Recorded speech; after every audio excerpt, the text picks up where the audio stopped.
Hi, my name is Caroline Pitfield. I'm an executive faculty member at the Canada School of Public Service. I am very happy to be moderating today's event and looking forward to the conversation. Before we begin, I would like to recognize that I'm speaking to you from the traditional unceded territory of the Algonquin Anishinaabe people, and I want to express my gratitude to the original caretakers of this land, both past and present. I'm very grateful to be here. Recognizing that you are watching today from all different parts of the country, I'm going to pause for a moment and give you the time as well to think about the territory you occupy in your relationship to it.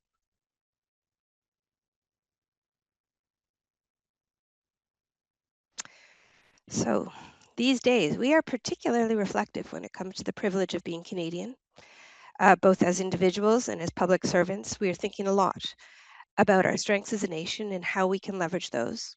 But we are also thinking about some of our vulnerabilities. In that regard, our country is widely admired for its research institutions, its educated workforce, its public investments in innovation, as well as our abundant natural resources. And yet, when it comes to translating these strengths into tangible economic impact, our story is more complex. Despite ranking 17th in the Global Innovation Index in 2025, Canada continues to face persistent challenges in boosting productivity, commercializing innovation, and scaling ideas across our diverse regions and sectors. So today's discussion asks a critical and very timely question. How can policy, institutions, and knowledge systems better support innovation that leads to sustained, inclusive economic growth? To help us explore this question, I am pleased to welcome three Canadian scholars on innovation. The first is Shiri Bresnitz. Hi Shiri, she's the Roz and Ralph Halbert Professor of Innovation at the Munk School of Global Affairs and Public Policy and Director of Research at the Munk School at the University of Toronto.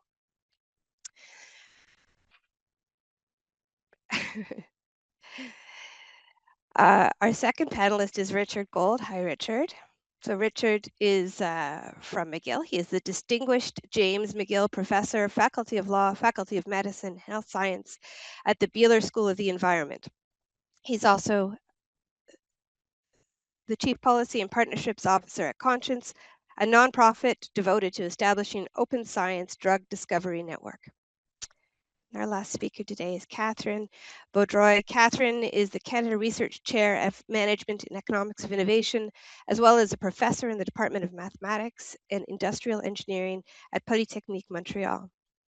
Catherine specializes in measuring how science and R&D spending translate into economic outcomes, especially through collaborative networks, startups, and industrial innovation. These three bring very unique perspectives on how innovation systems, IP policy, and research networks intersect to influence Canada's productivity, performance, and economic trajectory.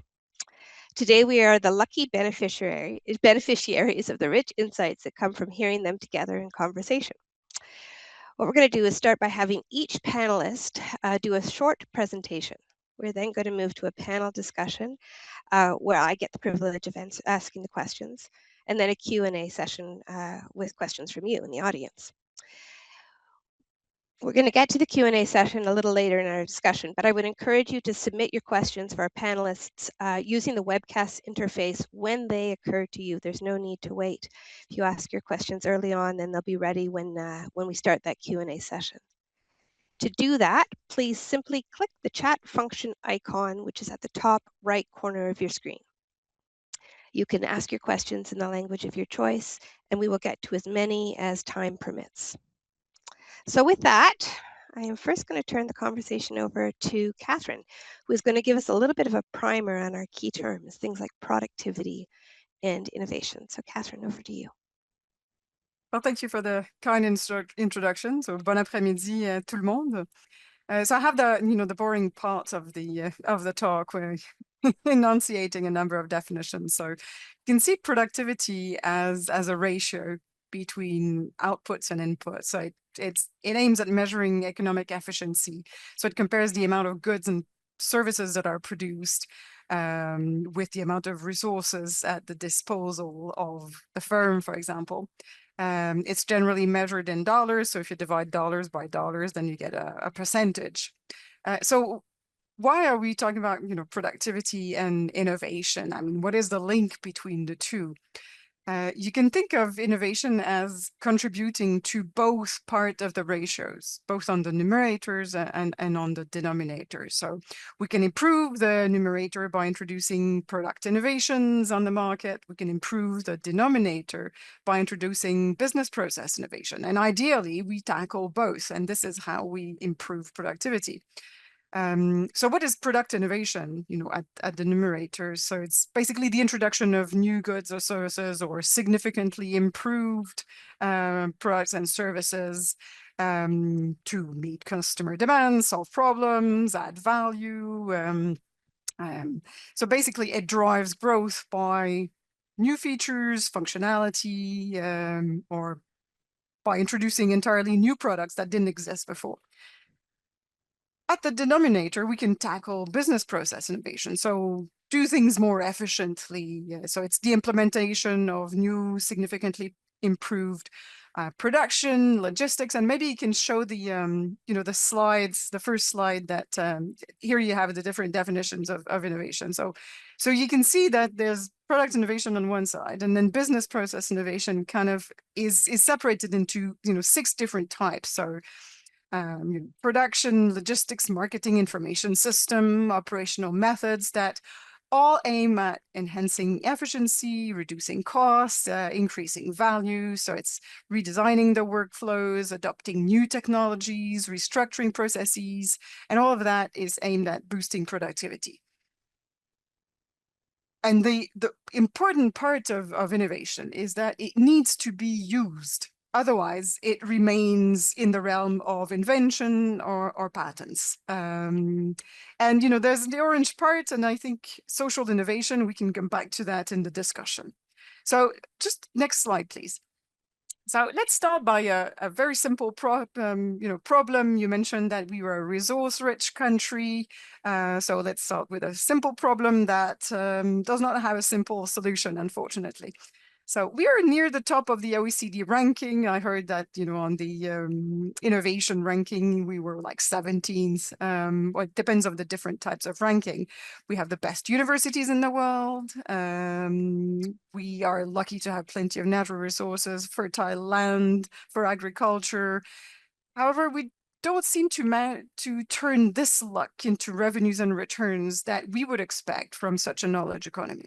So if we continue to, dig the minerals from the ground, harvest the crops, and export them directly, we basically forego the multiplier effect of innovation, from the product innovation mainly, all along you can see the transformation chain of these critical minerals, these rare earth elements, the proteins from the crops. So we're de facto reducing the value of productivity by design. By exporting too soon, we tank the productivity equation there and then. So let's explore what the Growth Lab at Harvard University says about Canada. So the figure you see on the slide, I think you can go to the next slide. So these are, they come from analyzing the HS codes for Canadian exports. So those that don't know what HS codes are, so they're basically a harmonized system, HS code, that is used to measure, goods that pass the frontier. So it's the customs authorities that classify the different traded products into different types of technologies. And that's used to identify products and, more importantly, to determine the duties, the taxes, the regulation, the tariffs that are so popular with our southern neighbor. So this is what HS codes are used for. So the Growth Lab, using these codes, calculate a complexity index. And you see on the map what, well, actually on the previous slide, you had the complexity index. Here, what you have is the different types of technology. So if you go back to the previous slide, sorry, I had a wrong, a wrong instruction. So, so in the text, you can see that we have dropped 8th position and now rank 35th in the world. So what does that mean? And what is it? What is it due to? More principally, so it's basically due to the fact that we export more and more less and less complex products. So basically, we drop down in the rankings. So i.e., we are exporting raw materials.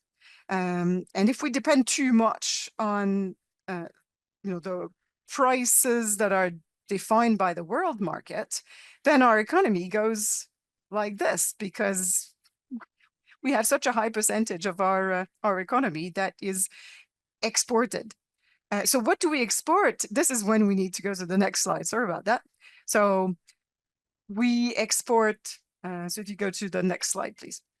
Okay, that's it. So we explore, in brown, you see crude oil.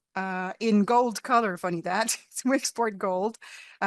We export crops, the big yellow part that you see. And most of these are untransformed or barely transformed material that constitute a large part of our exports. So in a nutshell, we are partly a resource-based economy in the sense that we export a lot of natural resources and agri-food without much transformation, and sadly, not much value added here either. So what are the consequences? I mean, we dig it from the ground, put the content in a container, we ship it elsewhere for transformation. So basically, we offshore the value added without capitalizing on our resources. So the results from innovation in the extraction are minimal. So without this multiplier effect of innovation all along the value chain, we don't develop the technologies, we don't develop or protect the IP that goes with it for the critical minerals refining that are non-polluting or decarbonized processes. This is what we need to do, because basically we kind of export a bit of the pollution that comes with the transformation of these critical minerals. Just to give you an example, I think China holds about 80% of the patents that are related to refining these critical minerals. And, Richard will come back to this. And the remaining 20% is of these intangible assets is basically United States, Europe, Japan, maybe Korea. So it's therefore not surprising to see that China controls more than 90% of the processing of rare earth element, and that limits our freedom to operate. And I'm preempting what Richard is going to talk about. So Canadian firms also underinvest in research and development compared to other countries. I mean, in 2023, Canada's gross domestic spending on R&D as a percentage of GDP was 1.8%, when the OECD average was 2.7, Sweden was 3.6, Korea was 5%. And the portion that is attributable to business R&D is only 1.1%, when the OECD is 2%, Sweden 2.7%, and Korea is nearly 4%. So the consequences of not really working on improving product innovation, i.e. the numerator of this famous productivity equation, is that we need to work extremely hard on business process innovation, the denominator, where we can act on the denominator. So without selling high value added products, improving or thinking to improve productivity is almost impossible. And if you look at the digital transformation of firms that contribute to improving productivity, well, Canadian firms are late, both in terms of adopting advanced digital technologies, in providing training to their employees to be able to fully exploit these technologies. So Canadian firms lag other countries in terms of adoption of these basic digital technology. I mean, in a lot of firms, they have semi-automated machines, but the data remain in those machines. And without data, you can't do artificial intelligence. You need a huge amount of data to be able to do artificial intelligence. I think that the survey of advanced technology that dates back to 2022, yes, pre-ChatGPT, only 3.1% of firms had adopted AI, and still they haven't quite understood what AI can actually bring to them in terms of productivity. So we have a big problem there. I've spoken a little bit about Korea, which has almost no natural resources. They had, and still have, a deliberate government policy to invest in infrastructure, education, industrial complexes. They had family-owned conglomerates like Samsung and Hyundai and Daewoo, and these became the backbone of the strategy. So these companies receive government support from in the form of from the government, but in terms of subsidies, tax breaks, they had access to foreign loans, and basically that helped them to establish themselves globally.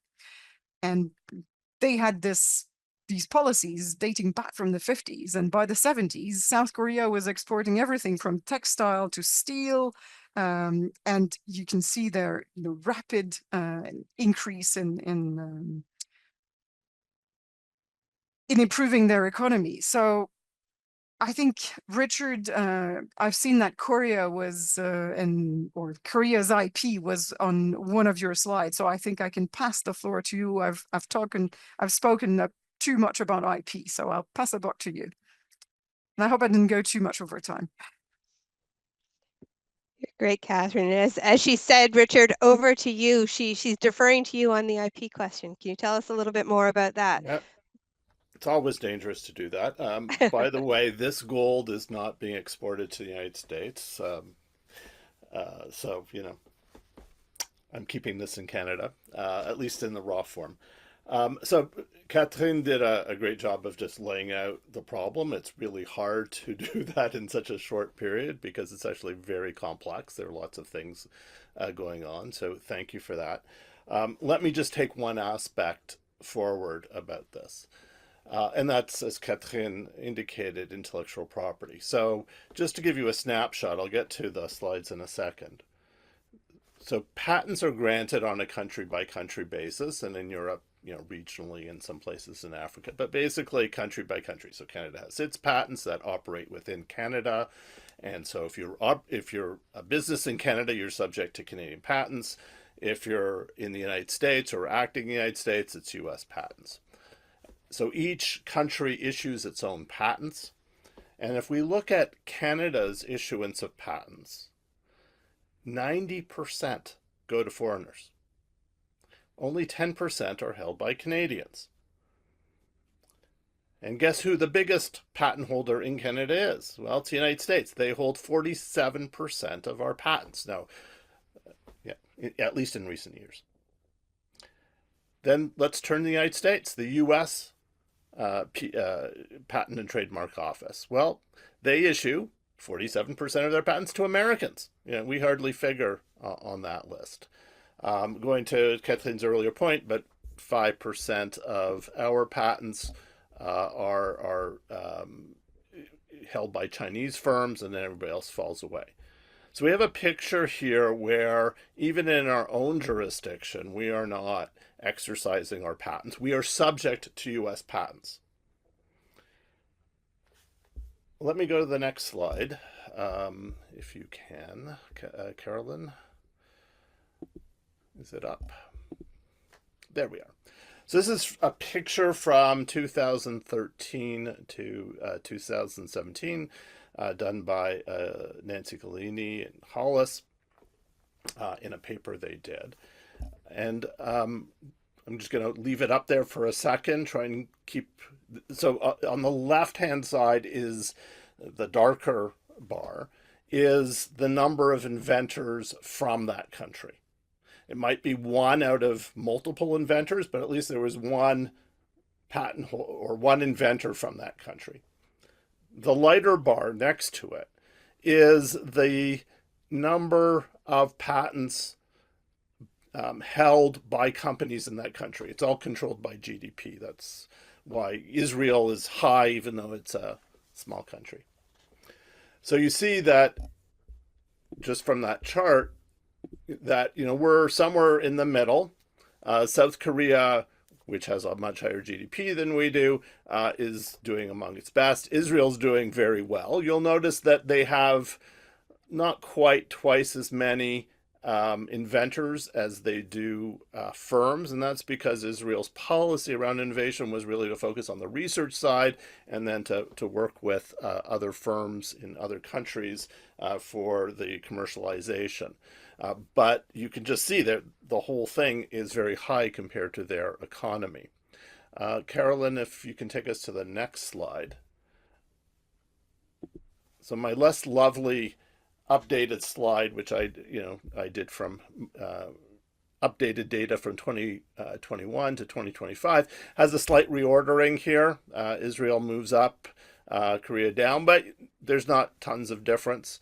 You'll notice countries like South Korea and Japan, the United States, Sweden, the Netherlands all have about the same number of inventors as they do about with respect to the number of companies holding patents. These are all patents held in the United States. Canada, however, we are under 50%. That is, we have inventors who are still pretty active. We're in middle category here, but our firms don't hold US patents. So what does that mean? It means that Canadian researchers are collaborating on research, but transferring their know-how and inventions to mostly US firms. So we have a government that is subsidizing university research, as they must, but instead of that contributing to Canadian firms being able to grow, it's actually contributing to a foreign firm. And Shiri has an example from Dalhousie where I think you said it was like $600,000 or $700,000 of research grants went to a professor. He developed something and then sold it for $2 million to a U.S. firm. So they got this benefit of, $600,000 or $700,000, $1 million, of research money invested by the Canadian taxpayer. This researcher did fine because he pocketed $2 million. The university probably did fine because they took their share. But who didn't do well? It was us. So we have a patent situation where we are subsidizing research, and as Catherine said, we're really good at that. And so when we join in, we can create value, but we can't keep it here. So the question is why and what to do about it. One thing to acknowledge about patents is it does two things. Patents encourage investment. So knowing that I can charge you a little bit more for 20 years, I will be able to hopefully recoup.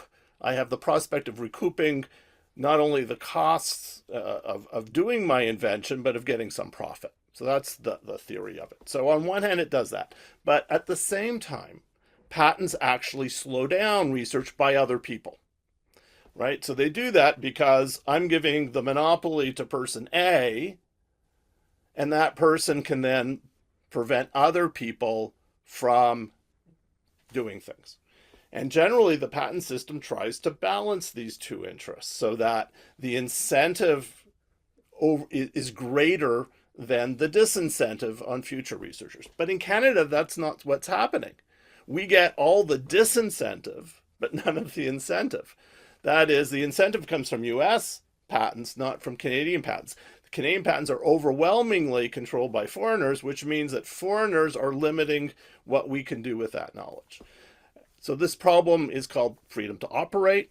That is, Canadian firms wishing to enter into a field and doing research are suddenly faced with patents held by foreigners.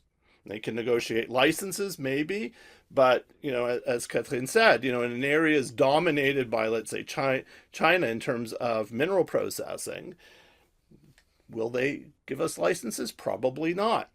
And so our patent law is actually impeding the ability of Canadian firms to start in Canada and then export. And so what do? It's just easier to sell to China or to sell to the United States because they already have the patents. The rich get richer.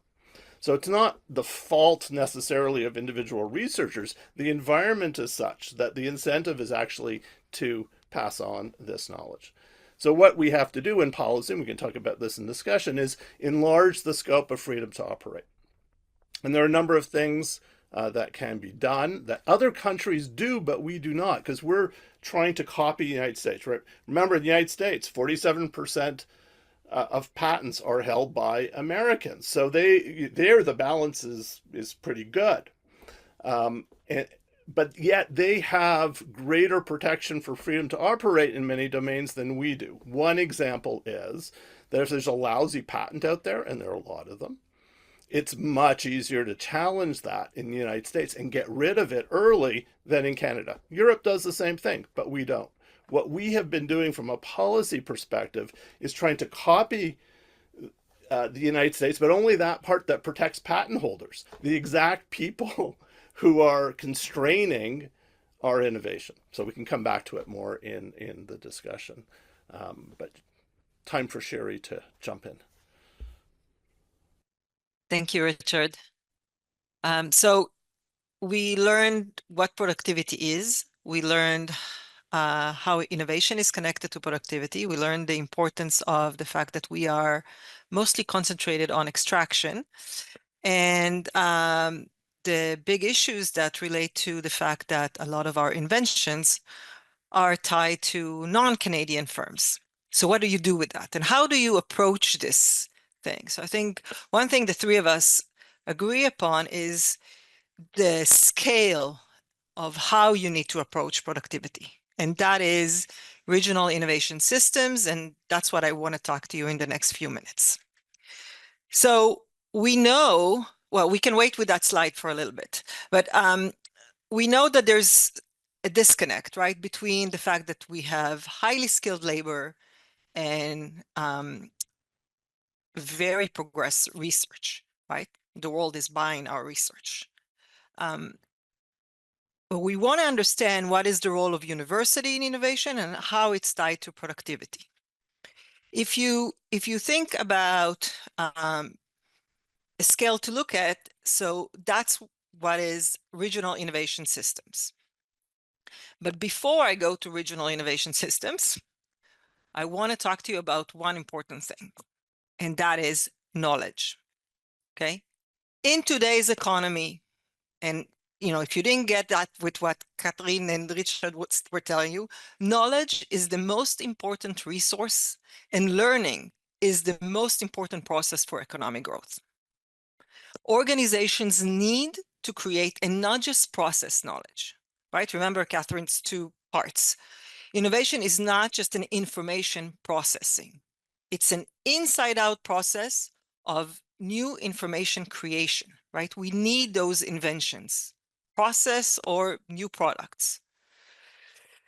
So think about Canada, right? We have these different combinations of actors in different areas that create different learning and different avenues that influence innovation process differently. What do I mean by that? So it's easy when we talk about oil and gas, right? We know exactly where that is, right? Because that's connected to where the resources are. But regenerative medicine, that's in Toronto. The gaming industry is in Montreal. Why is that, right? They're not everywhere, and that actually applies to anywhere in the world, not just to Canada, right? So the institutional relationship in the region, the number of players, the size of those companies or organizations, their links with each other determine the level of innovation in a region. Okay? So if you think about, the fall of RIM in Waterloo, right? We would have expected to see, like in other places in the world, a lot of new other companies. It didn't happen because of the way RIM's relationship with the other companies in the region, right? So, Richard can talk more about that freedom to operate that happened through that. It's also important to think about the role of individuals in the process of innovation, because it's influenced by the institutional setting where you have all these different players and, the role that they can play. So if you think about a university lab in which research is influenced by the idea of individual researchers. So, one of our most famous or internationally known researchers is Professor Geoff Hinton, right? The father of AI. It is thanks to him that Canada is very, very strong in AI, and Toronto has such a strong concentration of companies working in AI, right? So why is looking at this problem through a system of innovation is important? You have rapid technological changes in the economy that demand these different players to support each other, both in knowledge sharing and in learning, in order to keep innovating, okay? So if you look at the existing systems, the ones like, I gave examples of regenerative medicine and gaming and AI, right? They are all on regional levels, Okay, and they do require geographical proximity. I'm a geographer, so I always like to say geographical proximity is still important even in today's digital economy.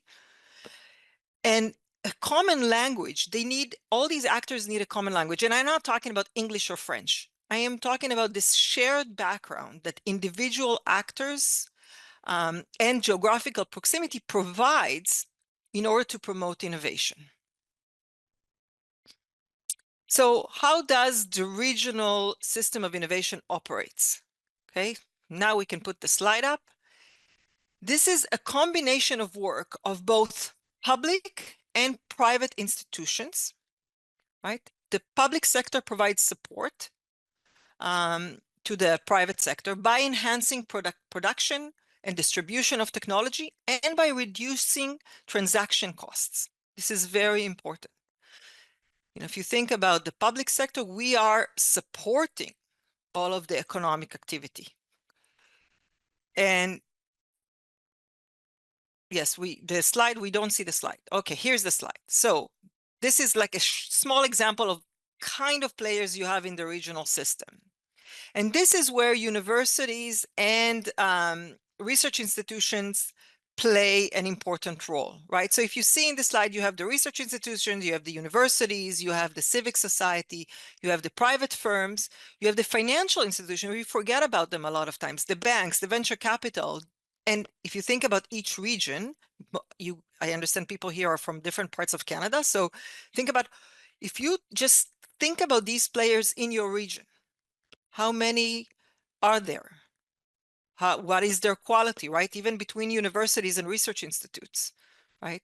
How many government organizations are in the region and what do they specialize in? All of these things and their relationship with one another impact the regional innovation system. And this is one of the things that we believe will help with, you need to think about when you think about productivity in Canada. And back to you, Caroline. Back to me for a minute and then back over to you. Because what we're going to do now is transition into a couple of questions. You've all given us a lovely background on each of these little pieces. And I have a couple of questions, which I'm going to throw out to all of you and invite you to jump in as you see fit. The first is quite timely. Pulling a little bit on where we are at this moment in time, Canada's concerns about its productivity and innovation. So in Canada in particular, internationally as well, governments are exploring major projects and investments in areas like quantum technologies, artificial intelligence, things like that, to address productivity challenges. We hear a lot about that in Canada. From your perspective, I'm curious what role these types of initiatives can play in supporting innovation and productivity. Is that a good bet? Is that going to work? I'm also curious if there are any challenges you see maybe drawn on some of the things you've talked about and how those projects will roll out. And I'll turn to any one of you, whoever wants to jump in first. Okay, shall I go? Sure, Catherine, thanks. Why not? Well, these major projects on AI, they probably need to recognize the role of technicians in collecting and structuring data. So I think this is one of the major challenge we have in AI and quantum. No university-trained data scientist that I know is going to put his or her hands in the dirty data that remains in the machines that I spoke about earlier. I was visiting a firm and this is the CEO was telling us that their technicians, they still have the instinct of using their screwdrivers to kind of fine tune the machines. When you need to completely reprogram the semi-automated machine, nobody put the screwdriver in there. So you need to have a completely reskilling that needs to be done with some of these technicians. So I think we have a tendency to focus mainly on universities for AI and digital transformation. So we probably need to have a sector level or, regional ecosystem approach like Shiri was talking about to develop what type of skills at all levels, I mean, from high school to PhDs are needed. And as I mentioned, firms are not yet convinced of the potential value of AI for their businesses. And again, maybe a sector-based approach is needed because AI is going to be used in all sorts of different types of sectors. So it's not the same technologies that are going to be developed. So I would encourage to work with the innovators and the early adopters of these technologies for them to lead the way and, show the example. And quantum and AI will not necessarily directly solve the problem of exporting our natural resources too soon.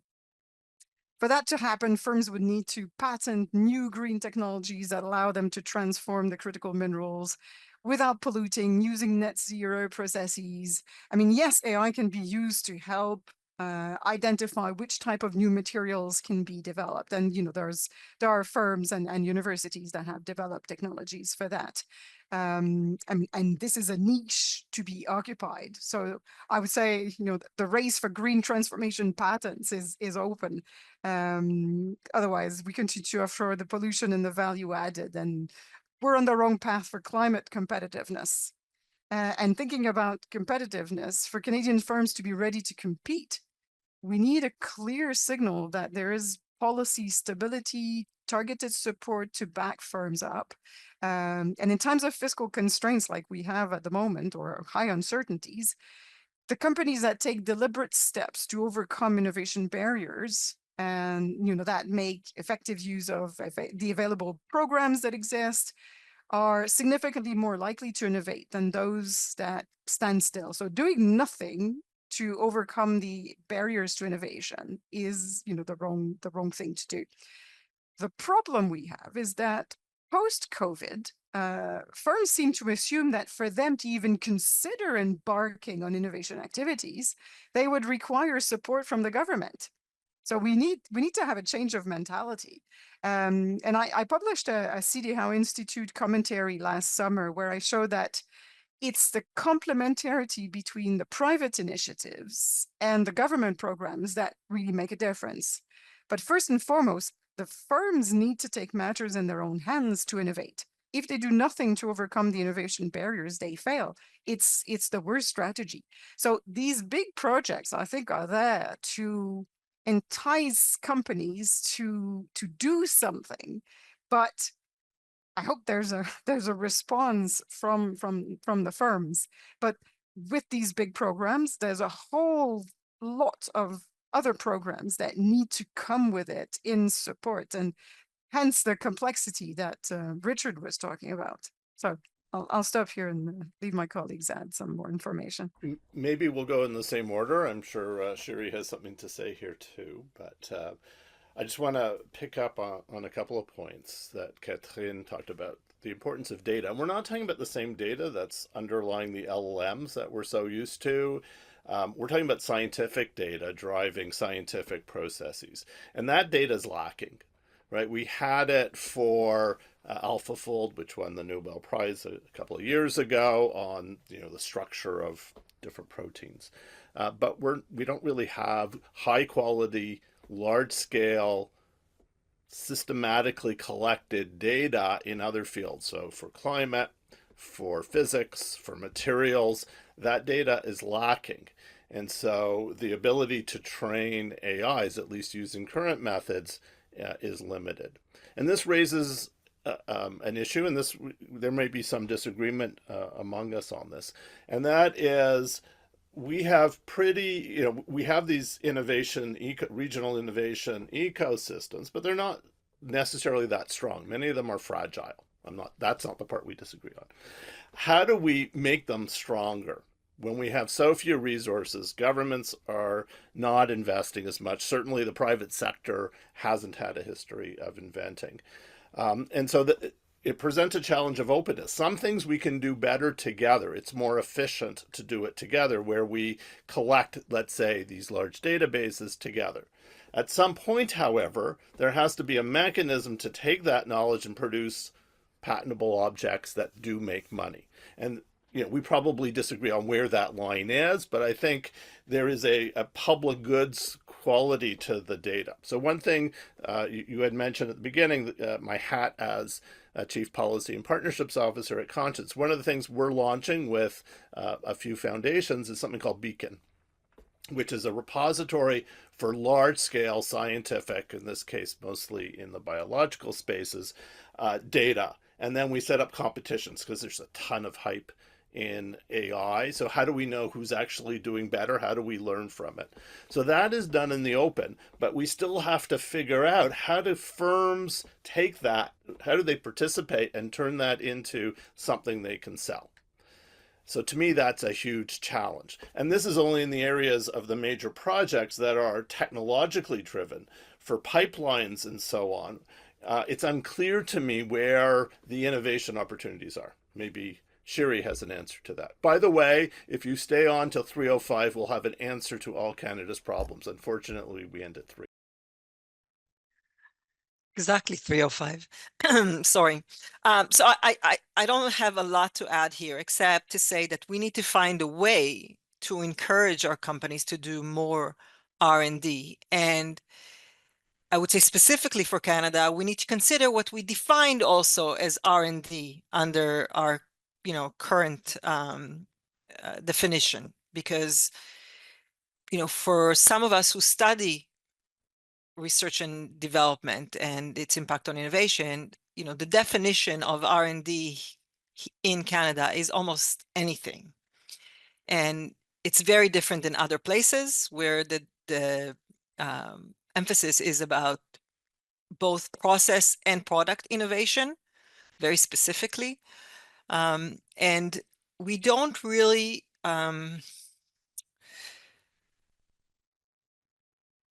support, it's not the right word. We don't really encourage, both in our taxation system, in our grants, the firms R&D. So in many ways, firms in Canada are choosing the safest way to increase value, which is, we talked a lot about extraction, and but we don't have that. That's on one side. The other side is, what Catherine talked about in the beginning. It's the fact that we are still an extraction-based economy. It's quite sad when you look at our innovation, you look at our, human capital. That's where the government, I see the government coming in. This is the place to encourage, and Richard will have to solve the patent issues around that. But, we have that. The fact that we don't process wood, we don't process oil and gas, right? We didn't have wood during COVID. Some of us who renovated were in a big trouble at that time. So anyways, I think we can move to the next question. Yeah, it's coming out loud and clear, this idea that we're giving it all away, whether it's the resources or the research, we're giving it all away. And Shiri, in some ways, I think your comment, or your comments anticipate my next question, which is basically, how can we help Canadian firms who are struggling to grow and compete on the global stage? What untapped policy levers are there? Are there regulation changes we need to make? Procurement, data, education, there's so many different aspects of this problem. What can we do to help create conditions that would allow Canadian companies to get beyond the kind of we're giving it all away, to innovate, to scale, to thrive, to compete better on the global stage? So I can continue from what I said before, Why don't you go? which is, so SR&ED is one of the biggest, if you'd like, Canadian support for innovation, right? And we hardly do direct investment in companies when it comes to innovation. Most of SR&ED goes to non-Canadian, well, they are Canadian because they registered in Canada, but they're multinationals.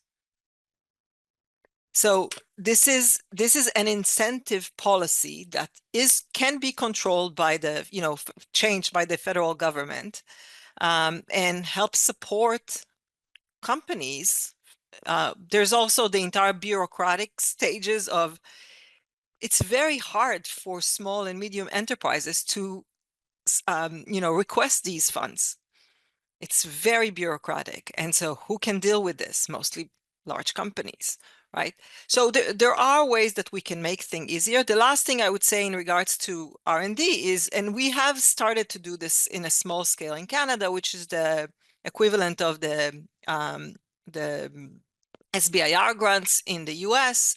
We are trying to promote the research between large to small, medium-sized enterprises and research institutes. However, the scale of our support in comparison to other countries is, again, very small.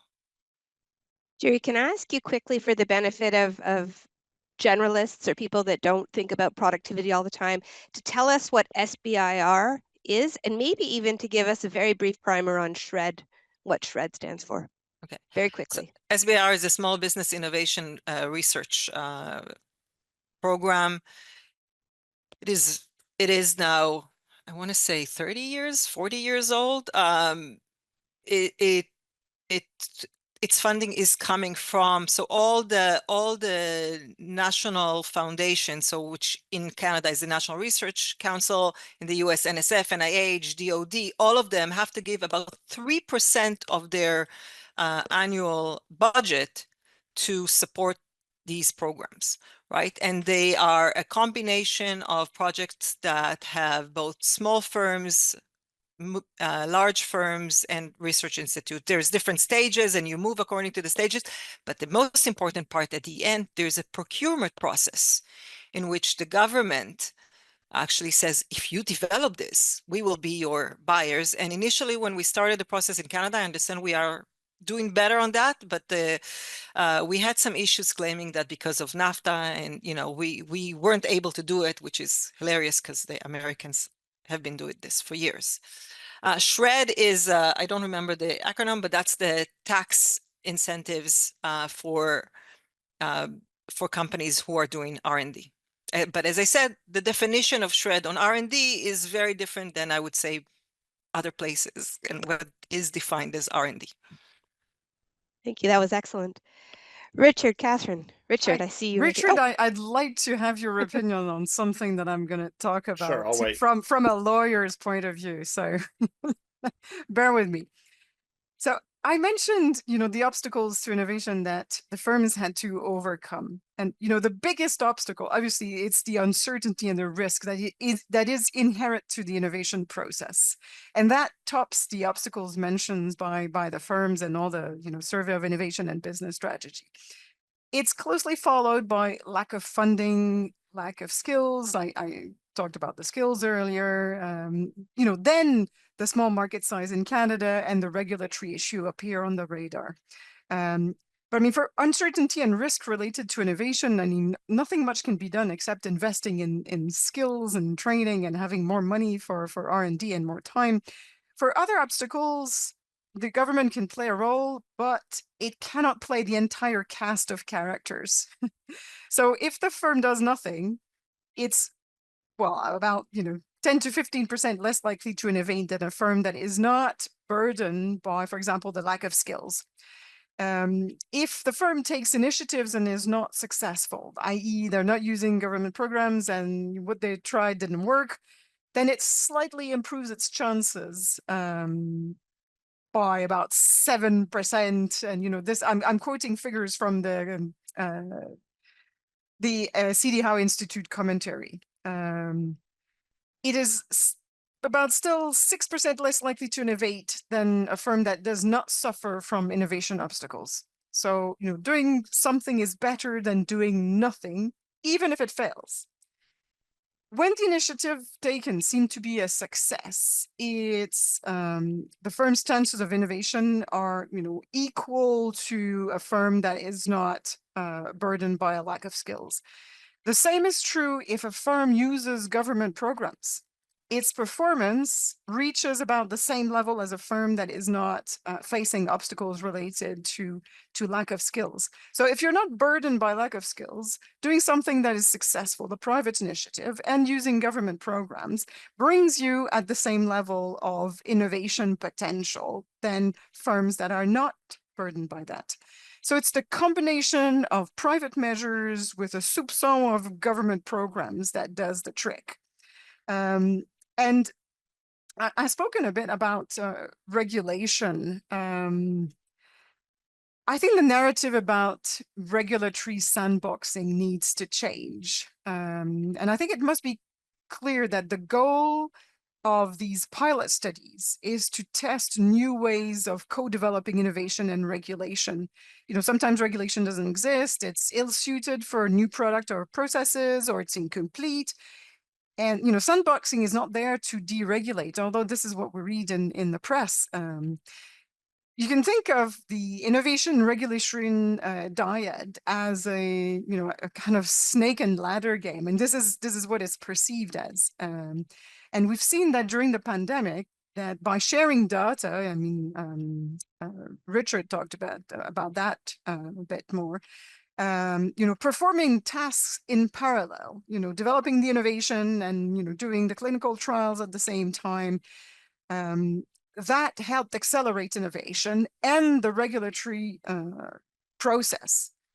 I think there's no time to lose, and I think our firms are perceiving that. So regulatory sandboxing should be a co-design process that helps us consider a new way of accelerating both the innovation and the regulatory process at the same time, not to bypass the regulatory process. So I think the narrative really needs to change to tell the story.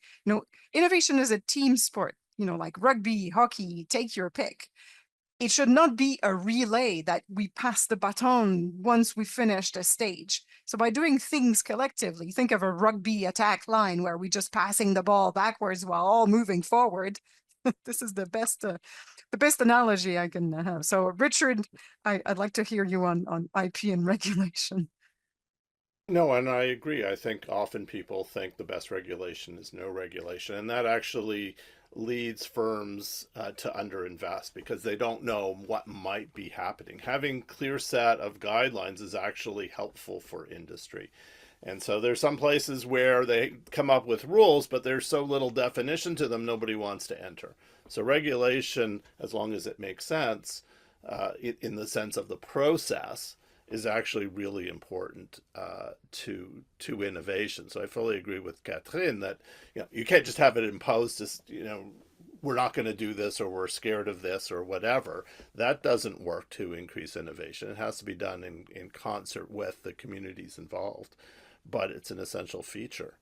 And then turning to IP in particular, I mean, going back to my intro, so we have to think about Canada as almost a limit to the types of things that our firms are able to do.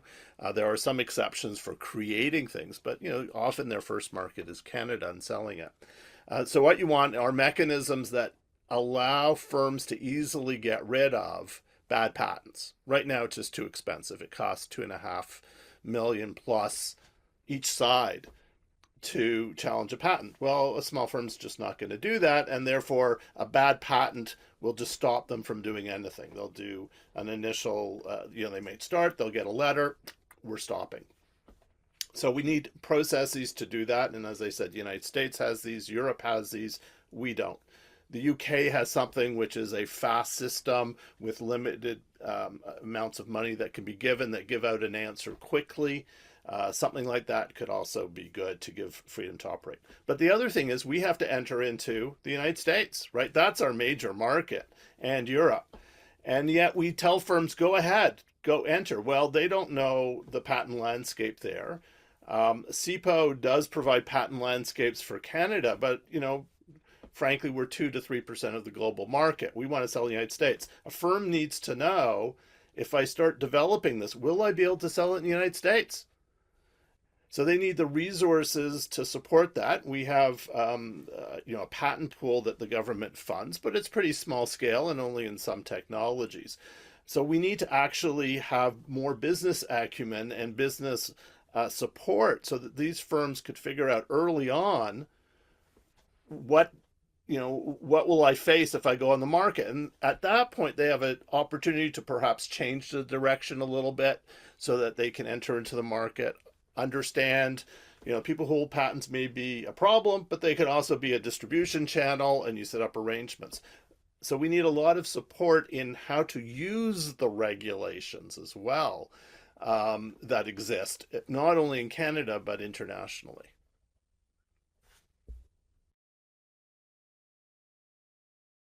Thank you all so much. So we have time, I think, for one more question. I think that I have about 5 minutes before I'm going to turn it over to the Q&A, but I do want to ask my last question, which is, I guess to tee it up, we've talked a lot, and Shiri, you talked about this in particular, the importance of relationships in innovation. So the relationships between the different players, the different researchers, the academic, the private, the public, the nonprofit. A key relationship that the federal government thinks about, that we think about as public servants, is the relationship with provinces, territories, some of our other governments. So I wonder if we could take the last couple of minutes and just look at that question. So what forms maybe of collaboration amongst these federal, provincial, territorial, maybe even municipal partners could effectively support our competitiveness in this kind of innovation productivity space? Richard, you look like you've got something to say. You wanted to pick that one first? I had my thing to say was that Shiri and Catherine certainly have something to say. Okay. I mean, That's good partnerships too. are good. I mean, my area is mostly federal. Yeah. But as both Shiri and Catherine were saying, innovation's done locally. Yeah. And we're not thinking about the local support. So if I just go back to my last question, it doesn't have to be the federal government that helps firms do these patent landscapes or figure out what kind of regulations. A lot of the regulations that Catherine is talking about are provincial. So how do we get them to engage, not in opposition to the federal government, which is often the dialogue, right? It's easy to blame the feds, especially when the feds are quiet and don't defend themselves.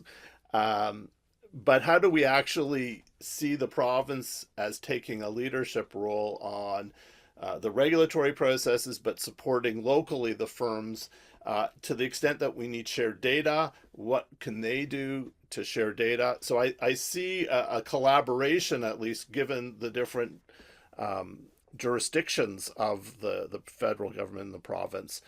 But I don't see that dialogue happening. I don't know where it would happen. We need to create those spaces. So maybe I've given Shiri the chance to think. I was going to say, I think you've teed up Shiri quite nicely. No, I'm going to throw it back at you because we, with IP, everybody has tried to do this, right? So we have Elevate IP on the federal level. We have IP Ontario. We have I forgot the name of the IP organization in Quebec, right? So we have, sometimes we actually create multiple organizations that don't necessarily talk to each other. And for example, in IP, it's really important, right? We think about patent pools and family of patents, right? This is important. So is there a way that we can cross over? I'm throwing the question back at you. I'm sure Catherine has a great insight here. I mean, this is the problem of federalism, right? We need a forum where people actually talk. What's happening is we have isolated action at the federal level, isolated action in the provinces. They often copy each other, but they copy often the worst parts of each other. Getting patents for patent's sake is useless if the patents aren't serving a business purpose.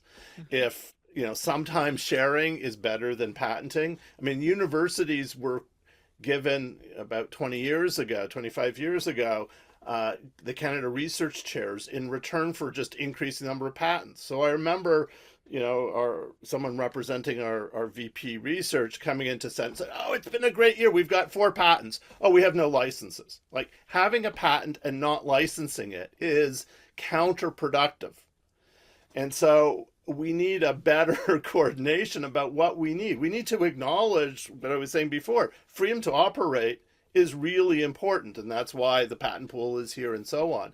How do we create more freedom to operate in Canada for Canadian firms, and how do we enable the firms to go international? Unfortunately, the agency that was really good at this, Sustainable Development Technologies Canada, had a great track record. But then there was the ethics problem, and it's basically useless, right? So the one shining light disappeared. Wow, what to add to to your comments? Well, first, I think I'm a researcher that has been studying collaboration all my career. So I would say collaboration at all levels of government is absolutely key. But in order to identify how to best collaborate, or to collaborate more efficiently, if you want, we need to share data and develop the interoperability of data rather than duplicate the data collection effort. I mean, without it, it's going to be very difficult to identify who does what and which program has what effect, and which program is complementary to which to which program, without knowing what each entity is doing. We only have part of the story, so we're partially blind by design to to design new policies, to plan their deployment, and to fine-tune these policies and the programs as they unfold. So really coordinating joint programs across all jurisdiction is key. And sometimes I was talking to firms at some point, and one of them joked that it was cheaper for them to buy metal rods from China than to buy them from the firm across the road, because the firm across the road had incentives to export. So I said, well, I'm not going to sell to you, because if I sell to you, then I have a lower price than than if I export, because I've got this subsidy to export. I mean, think of the greenhouse gases that are avoided. I mean, it's mainly natural resources that come from Canada sent to China to create metal rods that are being shipped back to Canada. I mean, you could have literally had two guys cross the road with with these metal rods, and greenhouse gas is minimal, depending on what they've eaten during the morning. But anyway, so I think we need to really think of the coordination of all these programs, and I see this duplication of the research effort and the data collection effort and fine tuning across government, and we desperately need coordination in that regard. And in terms of data, I mean, which data do we need? Very often, we collect data from firms. What do we give back to firms when we collect data from them? Nothing. It's not obvious to them what the government actually does with their data. So in a vlog in 2021, so that's a video log with a PowerPoint, where anyway, very crude. I learned from my teaching at a distance online. I was advocating in that blog to have data-driven enterprise empowerment. So returning something back to the firm from the data collection, so that they have an idea of benchmarking, or dashboards, or where do they fit in their industry or in their region. Or we need to demonstrate value for the time they invest in providing these precious data. And then if the firm decides who they share data with, then all these regulatory barriers in terms of data sharing and interoperability that we have put, that prevents the collaboration and the sharing of data. I mean, c'est le nerf de la guerre. It's just impossible sometimes to share data. It's ridiculous. We have so many barriers in sharing data. So if we flip that back and say to the firm, okay, you decide what data you share with which organization, which department. And by the way, looking at your profile, we think you should talk to EDC, BDC, IRAP, and maybe have a collaboration with that researcher who does exactly what you need for advancing your innovation. I mean, we need to have a data-driven intelligence response to facilitate this coordination. And I think I'll stop here, because I could talk about that for hours. Thanks, Catherine. So we have a couple of questions from the audience that I do want to get to, but Sherry, the original question, I think so much was in your area of expertise. Sort of, do you want to say anything further on it? This notion of collaboration at different government levels. Anything further before I move to the questions from the audience?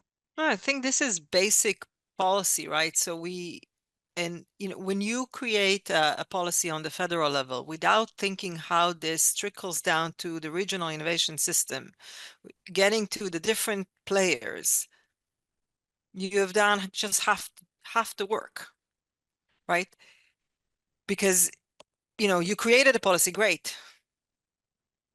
There's a lot of barriers, as we all talked about before. And if you don't understand those connections, and the provinces and territories can help a lot in that, because they know better what's happening, well, I hope, in their own regions, right? Mhm. They know better what's happening within the smaller areas, because innovation doesn't happen everywhere equally. As much as we like in Canada to spread everything equally, it doesn't, right?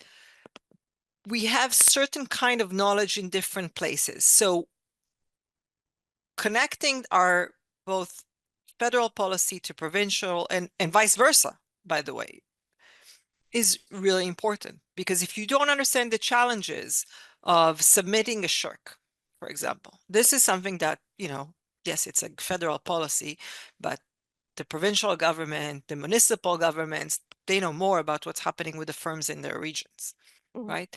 So I think I would like to open it to the audience for questions.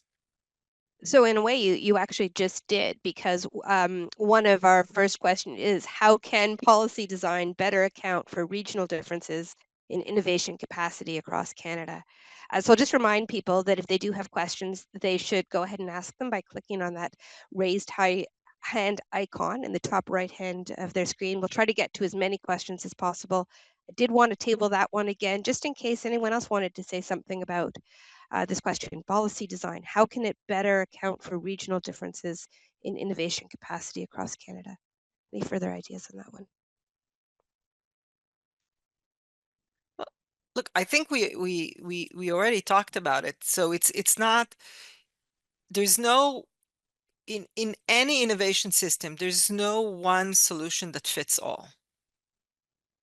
And you will always have the strong firms or organizations that are better equipped to access resources. So if we don't think about ways to make those connections, and you can do them better when you think about those collaborations, the smaller, younger players, if you think about an economic system, are going to lose. Mhm. The weaker players. And that doesn't mean they don't have the knowledge to contribute, right? So, there's I participated in a workshop a couple of years back where there was a representative from the MIF in the US, and they talked about how they have all these organizations, but then they don't know, they had all this money, but they didn't know that they didn't they had no ways to distribute that money, and companies weren't approaching them because a lot of the companies they wanted to approach didn't have the resources, or they found the process too cumbersome to get there, right?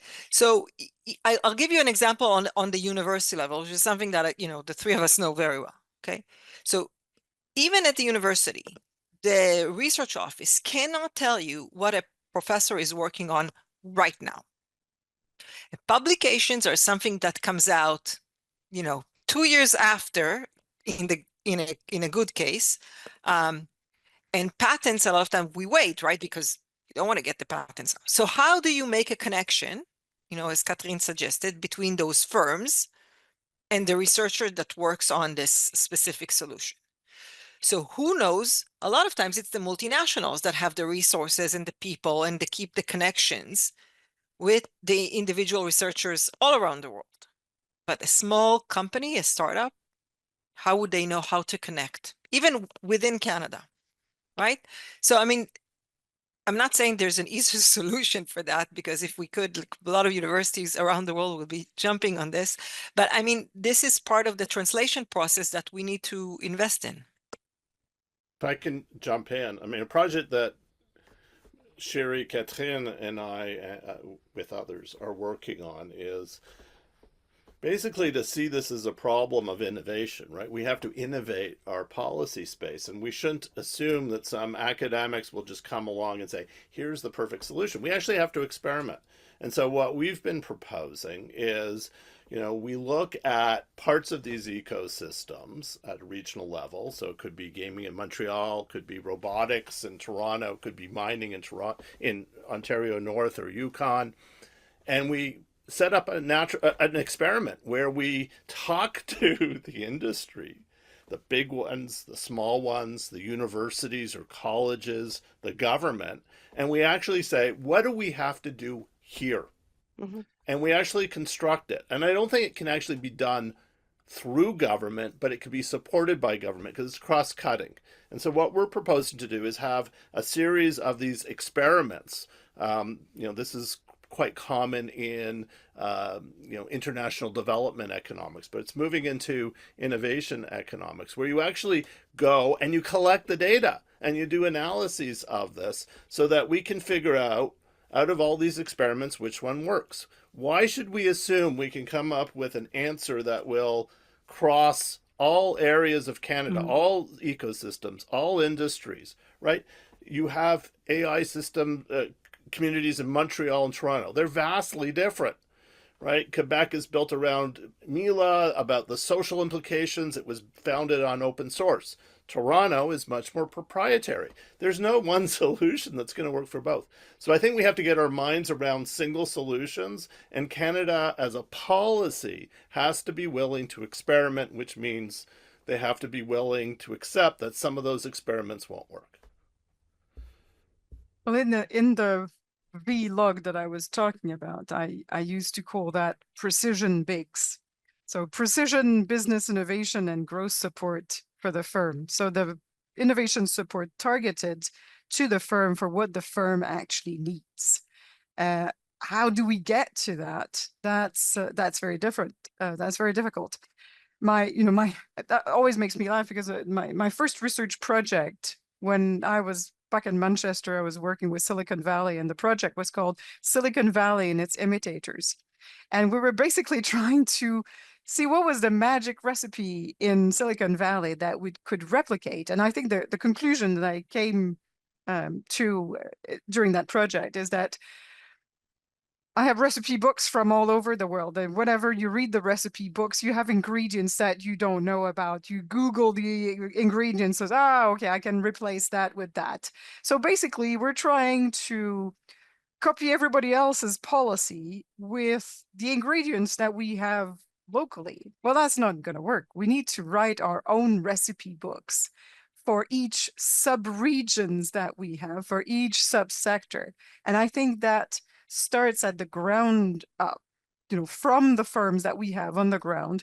What do we have? What are the resources that we have? What can we make? And then, if there's an ingredient that's missing, you try to find, where can I find this ingredient? So we need scientific, scouting. I'm talking about veille scientifique in French. So scouting may not be the right term, but it's maybe someone can write in the chat what is the. But anyway, you need to survey in terms of science, in terms of grants. The grants from NSERC, they're public, so who's been funded on what projects. So even before it's being published, what the researchers are doing. So this may be a job for the innovation intermediaries or the research intermediaries to know what goes on where. But then that's local. How do you connect a firm that is in Beauce with a firm that has a solution in Edmonton? We need to rely on a pan-Canadian network of people at the moment. And if they don't know each other, the connection will never occur. So we need data to actually empower these super connectors between regions that can connect individuals. So then this is the power of data at the innovation intermediary level. So from the firm themselves, having their data, feeding into the innovation intermediary group that would bring all the data together in order to do some kind of strategic planning for the region and the sector. So we really need to think data interoperability and collective usage, I think. So I excellent he- question. yeah, and I hear the conversation too, bouncing back and forth between the very strict local individual nature of different communities, and then this sort of federal objective, which is to create that interoperability. We're bouncing back, between the two. There is a question here: which province is doing the best job to address these issues? A province is somewhere in between. Richard, you mentioned the differences between Quebec and Ontario. Are there best practices we see in the provinces that we should be pulling on? If you're directing it to me, no. Quebec has this great history of proposing solutions, some of which look promising, and then cutting off funding and moving on to another solution. That doesn't work. I mean, you need a long-term commitment. My view, and I don't know if Cherie and Catherine agree, is this should not be done by government. This needs to be done outside of government, funded by government to help get it off the ground. I mean, if we had a mature regional innovation ecosystems, we wouldn't need government to be there, but we don't. So we need to start it. And I think it's a bunch of local conversations that need to happen that inform policy at the federal and provincial level. But what I'm seeing is too much control and saying, we're going to go this way, we're going to go that way, we're going to fund this or that, and not actually allowing the ecosystem to grow. Well, building on that, Richard, I think we need to, or, all the different levels of government need to listen to what goes on the ground. A great example that I always give is, aerospace in Quebec. They have everybody on the, around the table, from, ministry representatives to CCTT colleges, universities, small firms, medium firms, large firms, all along the supply chain. And they collectively decide, which skills they're going to need in 5 years, in 10 years, in 20 years, and what kind of stability in support is required. Think of I think 2010, there was one of the first strategy for innovation and research that established 5 kind of big projects. One was the green plane, or the sustainable plane. I can't remember in English what it's called. But they had about 6 or 7 call for projects. So even though there was uncertainty in the system, they kept funding and a lot of innovation. I mean, we don't have the green plane now, of course, but there's tons of little innovations that emerge from that sustained funding that was managed at the ecosystem level with the collaboration of the Quebec government. So I can't speak with for the other provinces. Maybe Cherie has some examples, but So on the same level, not actually, we're talking about provinces, but the same level, if you take a country like Finland, they do this exercise every 7 or 8 years. And they bring experts from all around the world, and they think about solutions for Finland. We don't do this here. But maybe not as an entire on the entire thing, but Newfoundland and Labrador has an amazing relationship between the oil and gas firm and research and development within the province, right? Because of regulations that they implemented a long time ago that requires the oil and gas companies to invest back in the province. If you're taking something out of the province, you put it back, right? They are very good also on connecting the university with the region. And they have different levels now, of course, smaller population, people will say, okay, compared to Ontario or Quebec or even British Columbia, right? It's way smaller. But if you think about it, they are trying to do it in a way where it comes from the ground up and comes back from top down, right? So there are these connections all the way to graduate students entrepreneurship, to firms relationship, to the large multinationals that are using resources from the region. That's really interesting. Thank you. Richard, we're short on time. So this is my last question before I turn it over to the three of you to close us out. We had few questions off the top about risk. Catherine, you talked to us a little bit about risk. Richard, I was struck by the fact you said there wasn't really a role for government, but I think Catherine said something along the lines of, government can help with some of those risks or allaying some of those risks. In the current environment, one of the risks or challenges that people are aware of is our relationship with the United States. One of the very specific questions that was asked was, how can Canada promote firm innovation and national champions, as the US does, without triggering retaliatory measures from the United States? I don't want to leave that question unanswered. Does anyone want to quickly lean in on it? I can try. I mean, I'm not sure where the retaliation would come from, depending on how you do it, right? So we don't want to break our commitments in the agreements, even if other parties are willing to do so. But I think there's a lot we can do by emulating what United States is doing, what Europe is doing. There are some programs that they're already practicing. Now that doesn't necessarily protect you. Look at our very modest agreement with China compared to the bigger one with the United States. We still get dumped on.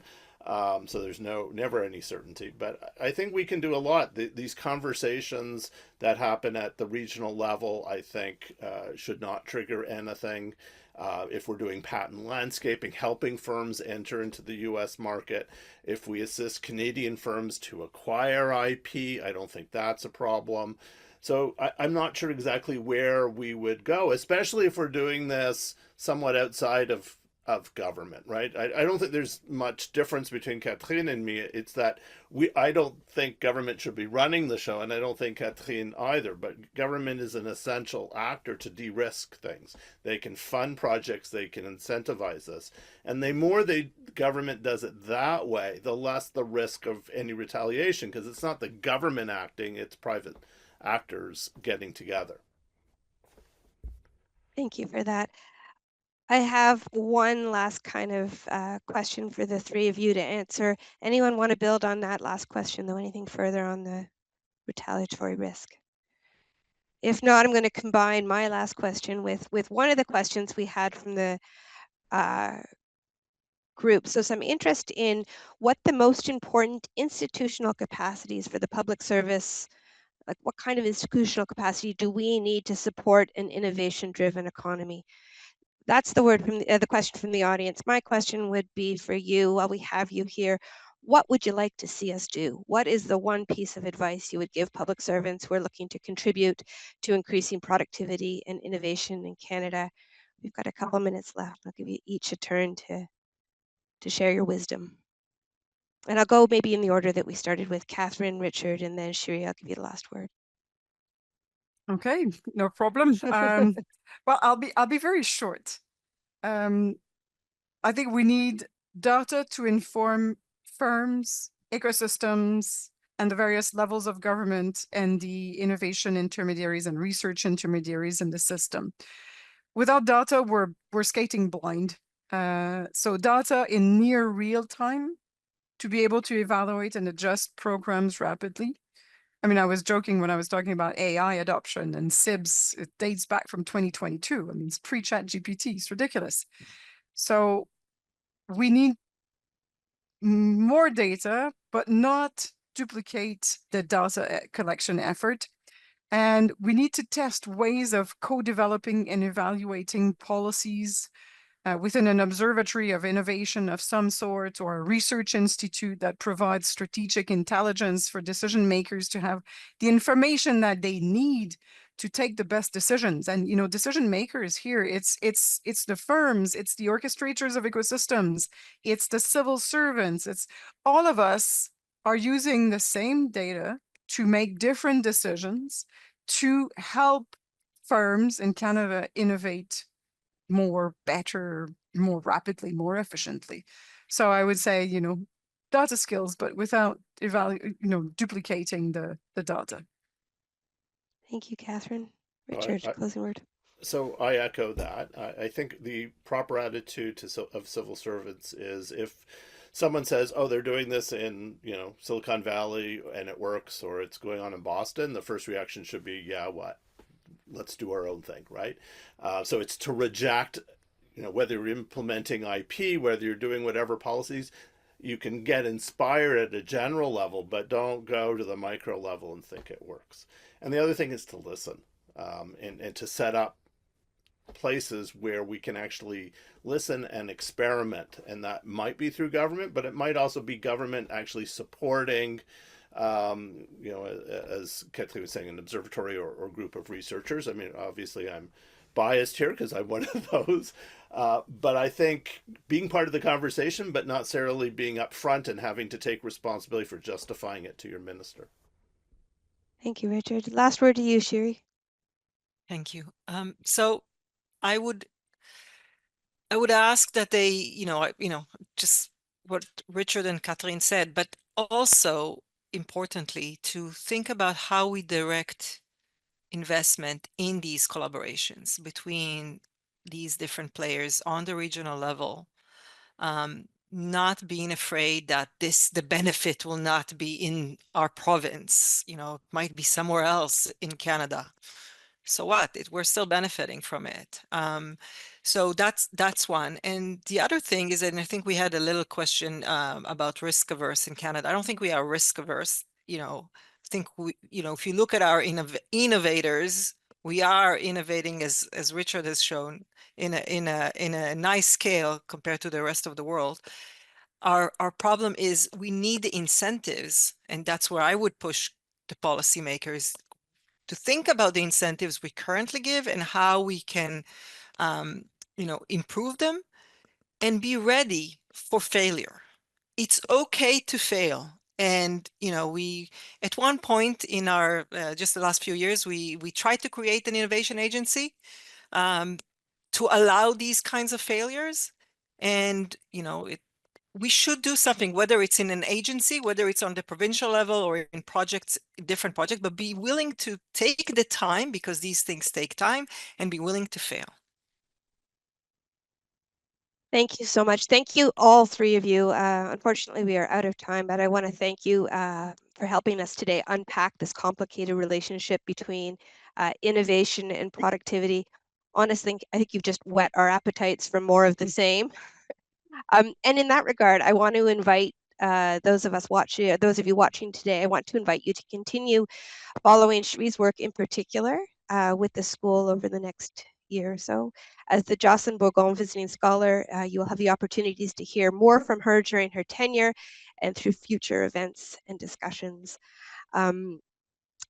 I again want to thank you all. Thank you, Catherine. Thank you, Richard. And thank you, Shiri, for a great conversation. Well, and thank you for having us. Yeah.